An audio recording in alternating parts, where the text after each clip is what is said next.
নমস্কার, নির্মল অ্যাস্ট্রো থেকে আমি সোমাশ্রী আপনাদের সকলকে জানাচ্ছি স্বাগত। আজকে আমি আলোচনা করব যে পুষ্যা নক্ষত্র এবং পুনর্বসু নক্ষত্র, এই নক্ষত্রের 2025 সালটি কেমন যাবে। তাহলে প্রথমেই আসি পুনর্বসু নক্ষত্র নিয়ে।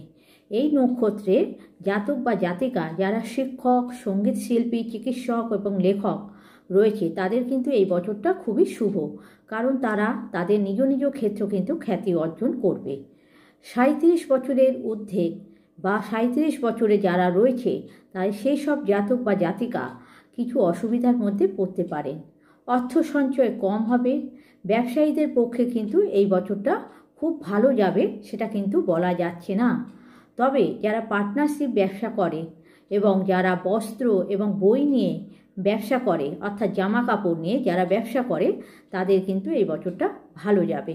সামাজিক দুর্নাম হতে পারে আপনাদের, তবে 49 বছরের ঊর্ধ্বে জাতকদের কিন্তু নাম, যশ ইত্যাদি বৃদ্ধি পাবে। বিবাহের মাধ্যমে আপনারা কিন্তু অর্থপ্রাপ্তি হতে পারে। দাম্পত্য সুখ কিন্তু একটু বিঘ্ন ঘটাবে। অবৈধ সম্পর্কে আপনারা জড়িয়ে পড়তে পারেন। এছাড়া আপনাদের কিছু রোগ দেখা দিতে পারে, যেমন জন্ডিস, নিউমোনিয়া, পেটের রোগ ইত্যাদি। এই সমস্ত প্রকোপ কিন্তু আপনাদের বাড়তে পারে। জাতিকাদের ক্ষেত্রে কিন্তু স্ত্রীরোগ দেখা দিতে পারে। আগুন ও ইলেকট্রিসিটি থেকে কিন্তু আপনারা সাবধানে থাকবেন।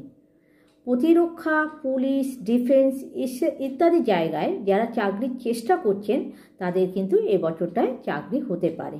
আমি কিন্তু পুনর্বসু নক্ষত্রের কথা বলছি। এই নক্ষত্রে জাতক জাতিকাদের কিন্তু এই ক্ষেত্রে কিন্তু চাকরি হওয়ার সম্ভাবনা দেখা দিচ্ছে।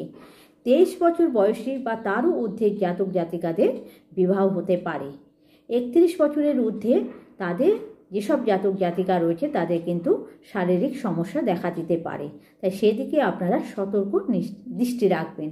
16 বছরের জাতক জাতিকাদের পিতৃহানি বা কিংবা পিতার জটিল শারীরিক সমস্যা দেখা দিতে পারে। এই গেল আমার পুনর্বসু নক্ষত্রে 2025 সাল কেমন যাবে। এবার আসি পুষ্যা নক্ষত্র নিয়ে। এই নক্ষত্র জাতক জাতিকাদের 2025 সালটি কেমন যাবে। না, নাট্যশিল্পী বা চিত্রশিল্পী এবছরে যারা রয়েছে তাদের কিন্তু এই বছরটা ভালো যাবে। মায়ের স্বাস্থ্যহানি হবে। বন্ধু নির্বাচনের ক্ষেত্রে কিন্তু আপনারা সতর্ক দৃষ্টি রাখবেন। আপনাদের কর্মক্ষেত্রে সাফল্য আসবে, তবে আপনাদের মূল্যায়ন হবে না। জাহাজ, রেল ইত্যাদির সঙ্গে যুক্ত যে পেশার জাতক বা জাতিকারা রয়েছে তাদের কিন্তু সাফল্য আসবে। এমনকি তারা উচ্চ পদে প্রমোশন হওয়ারও সুযোগ আসবে। তবে আপনারা দ্বিধাগ্রস্ত হওয়ার জন্য এই সুযোগ হাতছাড়া হয়ে যেতে পারে। সন্তানের ব্যাপারে আপনারা চিন্তিত থাকবেন, তবে সন্তানের কৃতিত্বে আপনারা বৃদ্ধি পাবেন, তাতে আপনারা গর্বিত বোধ করতে পারেন।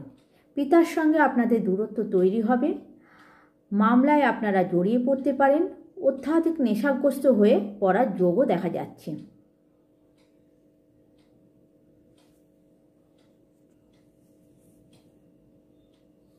ব্যবসা ক্ষেত্রে ভালো যাবে তাদের যারা আমদানি রপ্তানির সঙ্গে যুক্ত আছে। খনিজ তেল বা দুধ জাতীয় জিনিসপত্র নিয়ে যারা ব্যবসা করে তাদের কিন্তু এই বছরটা শুভ। জাতিকাদের ক্ষেত্রে যারা নার্স, বিমান সেবিকা ইত্যাদি জায়গায় চাকরির সুযোগ খুঁজছে তাদের কিন্তু এবছরে সেই সম্ভাবনা দেখা যাচ্ছে। আপনারা সেই চেষ্টা করতে পারেন। গুরুজন হানির যোগ দেখা যাচ্ছে। যাদের 28 বছর তাদের কিন্তু গুরুজন হানির যোগ আছে। কর্মক্ষেত্রে দায়িত্ব বৃদ্ধি পাবে। যারা 31 বছরের মধ্যে ঊর্ধ্বে আছে তাদের কিন্তু কর্মক্ষেত্রে দায়িত্ব ও অন্যান্য পেশাদারি যে দায়িত্বগুলো থাকে সেগুলো আপনারা বৃদ্ধি পাবে। এই গেল আমার পুষ্যা নক্ষত্রে 2025 সালটি কেমন যাবে এবং আপনারা কে কোথায় চাকরি পাবেন সে বিষয়ে আপনি জানালাম।